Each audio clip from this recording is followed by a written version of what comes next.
నందమూరి బాలకృష్ణ వారసుడు మోక్షజ్ఞ హీరోగా ఎప్పుడు ఎంట్రీ ఇస్తాడని ఫ్యాన్స్ అంతా వెయ్యి కళ్ళతో ఎదురు చూస్తున్నారు.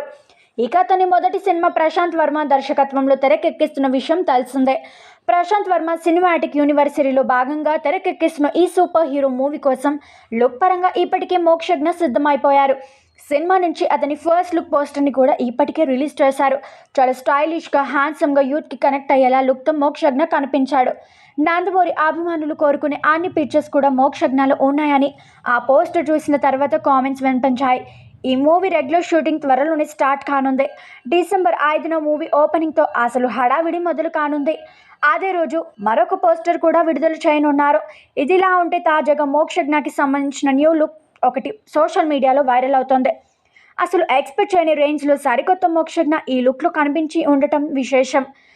చెక్స్ షర్ట్తో, కాస్త షార్ప్గా ఉన్న గడ్డంతో, లాంగ్ హెయిర్ స్టైల్తో, కాన్ఫిడెంట్ లుక్తో మోక్షజ్ఞ ఆ ఫోటోలో కనిపిస్తున్నాడు. ప్రశాంత్ వర్మ ఈ ఫోటోని షేర్ చేసి రెడీ టు సమ్ యాక్షన్ అని హింట్ కూడా ఇచ్చేశాడు. దీనిని బట్టి మూవీ స్టార్టింగ్ సిద్ధమవుతుందని తెలుస్తోంది. అతని ఫస్ట్ షెడ్యూల్ని యాక్షన్ ఎపిసోడ్తో స్టార్ట్ చేసే అవకాశం ఉందని అనుకుంటున్నారు. మొదటి చిత్రంలోనే సూపర్ హీరోగా మోక్షజ్ఞ కనిపించబోతూ ఉండటంతో నందమూరి ఫ్యాన్స్ కూడా చాలా ఎగ్జైట్మెంట్గా ఎదురు చూస్తున్నారు. డిసెంబర్ 5న మూవీ రెగ్యులర్ షూటింగ్ స్టార్ట్ కానున్న నేపథ్యంలో ఆ రోజు మరో కొత్త పోస్టర్ని రిలీజ్ చేసే అవకాశం ఉందని టాక్ వినిపిస్తోంది. ఈ సినిమాని ఎస్ఎల్వి సినిమాస్ బ్యానర్స్పై, సుధాకర్ చెరుకూరి లెజెండ్ ప్రొడక్షన్ బ్యానర్స్పై తేజస్విని నందమూరి సంయుక్తంగా నిర్మిస్తున్నారు. భారీ బడ్జెట్తో ఈ మూవీ తెరకెక్కనుంది. పాన్ ఇండియా ప్రాజెక్ట్గానే ఈ సినిమాని ప్రేక్షకుల ముందుకు తీసుకురాబోతున్నారు. వచ్చే ఏడాది మూవీ రిలీజ్ అవ్వొచ్చని అనుకుంటున్నారు.